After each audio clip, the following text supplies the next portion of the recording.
इस पार्ट की स्टार्टिंग में हम देखते हैं कि मार्क्स बैठकर कल्टीवेशन कर रहा था और वो नाइन टेल फॉक्स को भी उसके पीछे आकर उस पर हमला करने वाली थी। लेकिन जैसे ही वो अटैक वो करती है तो यहाँ पर मार्क्स भी तुरंत पीछे पलटते हुए उसके अटैक को रोकने के लिए उस पर अटैक कर देता है। यहाँ इन दोनों के अटैक बहुत ही ज्यादा पावरफुल थे, तो इस वजह से वहाँ पर बहुत ही ज्यादा तेज धमाका होता है। तो इस धमाके की आवाज वहाँ चेंग और बाकी सभी के पास भी गई थी।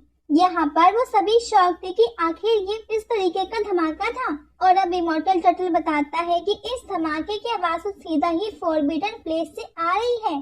चेंग को नहीं पता था कि ये किस तरह की जगह है। अब जब चेंग पूछता है तो युवान उसे बताता है कि ये वो जगह है जहाँ पर गॉड लेवल मास्टर्स और डीमन के बीच में फाइट हुई थी। वो बहुत ही खतरनाक लड़ाई थी और फिर फॉरबिडन प्लेस पर ही कई सारे सीक्रेट्स को दबा दिया गया।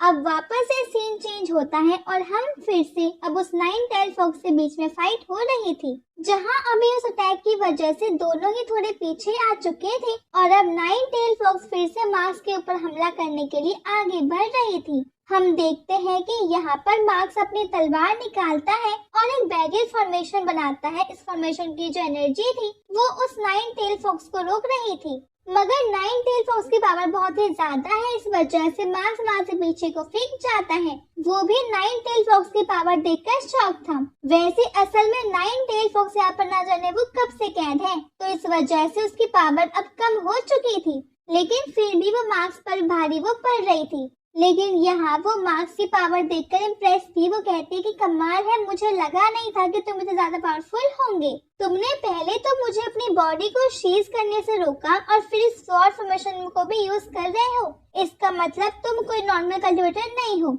यहाँ मार्क्स को अभी कुछ समझ में नहीं आ रहा था, वो बहुत ही ज्यादा कंफ्यूज था। वो पूछता है कि मुझे पता है कि तुम कोई डिमन वो क्रीचर हो, लेकिन तुम हो कौन? इसके बाद नाइन टेल फॉक्स के अंदर से एक एनर्जी निकलने लगती है। वो इस वक्त ट्रांसफॉर्म में हो रही थी। हम देखते हैं कि अब यहाँ पर वो लड़की आ जाती है। ये उस नाइन टेल फॉक्स का स्पिरिट फॉर्म है।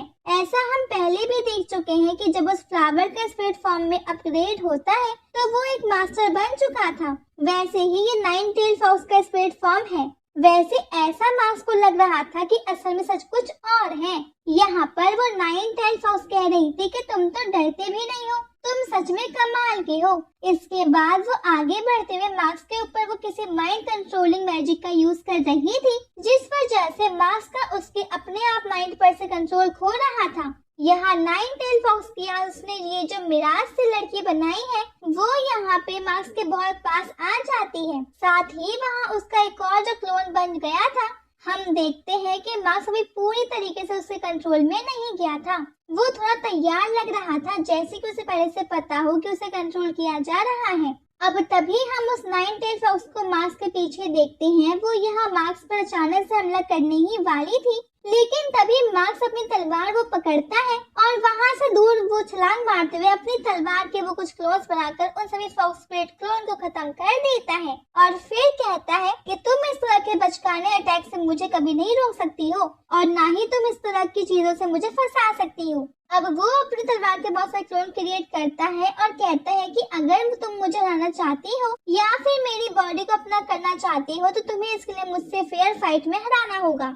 अब हम देखते हैं कि वो नाइन टेल फॉक्स उसकी तरफ भाग रही थी और उस पर हमला करने वाली थी और अब यहाँ पर मार्क्स ने भी उस पर अटैक करना चालू कर दिया था। वो फॉक्स भी इस वक्त वो कह रही थी कि सच में तुम्हारा अटैक पावरफुल है और तुमने इन अटैक्स पर बहुत ज्यादा काम किया है। अब इस अटैक के बाद मार्क्स वहाँ पर दूसरा अटैक वो करता है, जिसमें वो अपनी तलवार का एक बहुत ही बड़ा क्लोन बनाकर सीधा ही नाइन टेल फॉक्स की तरफ फेंक रहा था। इस अटैक को फ्यूजन स्वॉर्ड अटैक कहा जाता है और हम देखते हैं कि ये अटैक तो था बहुत पावरफुल, लेकिन नाइन टेल फॉक्स में एक बैरियर बना लिया था जो कि उसकी एनर्जी की मदद से बना था। इस वजह से अटैक को बहुत ही इजीली रोक पा रही थी। वो कह रही थी कि ये फ्यूजन स्वॉर्ड अटैक तो बहुत ही ज्यादा स्ट्रॉन्ग है, लेकिन तुम कुछ भी कर लो, तुम इमॉर्टल रिदम से बहुत नीचे हो, इस वजह से तुम्हारे ये अटैक मुझे अब नहीं रोक सकते।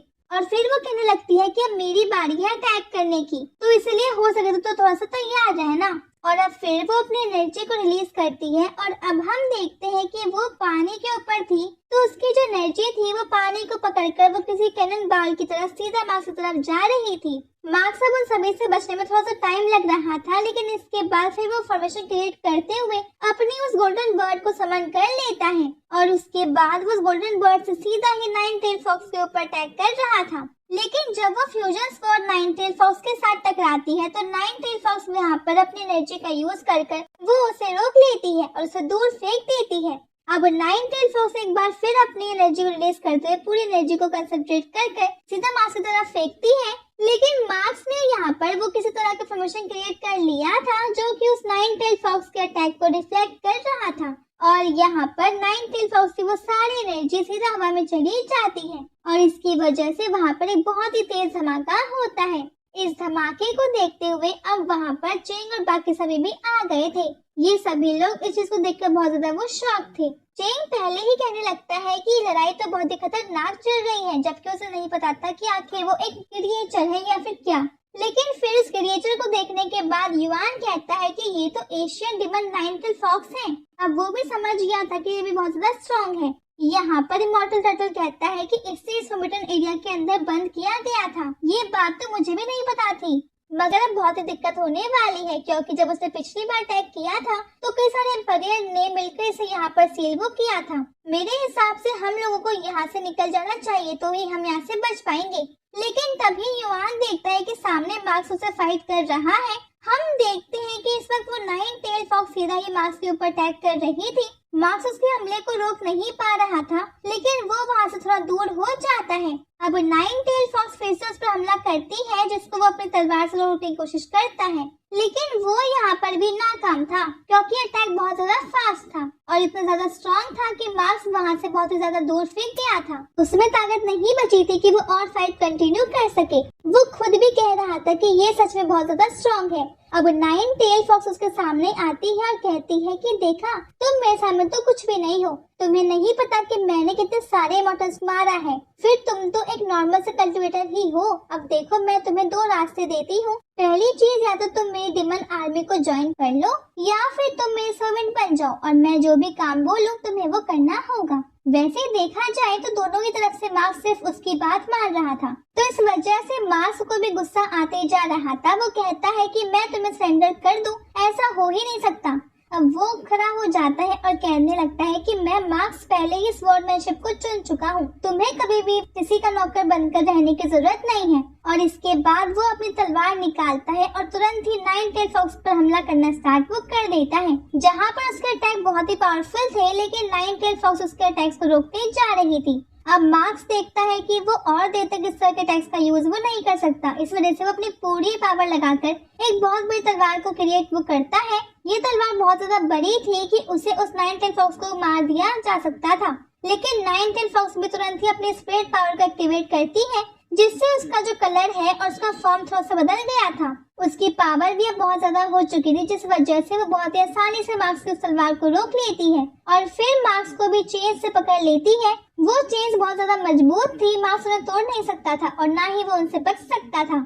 अब वो नाइन टेल फॉक्स को कह रही थी कि लो, तुम तो हार गए, ये फाइट ज्यादा देर तक नहीं चली, ये तो एक ही एपिसोड में पूरी हो गई। लेकिन उसी वक्त कोई वहाँ अटैक वो करता है। हम देखते हैं कि ये और कोई नहीं बल्कि युआन था, जो कि अपनी धर्मा बॉडी को समन कर लिया था और मार्क्स की मदद करने के लिए अब इस बैटल के बीच में उतर चुका था। दोनों की फाइट स्टार्ट होने वाली थी, लेकिन ये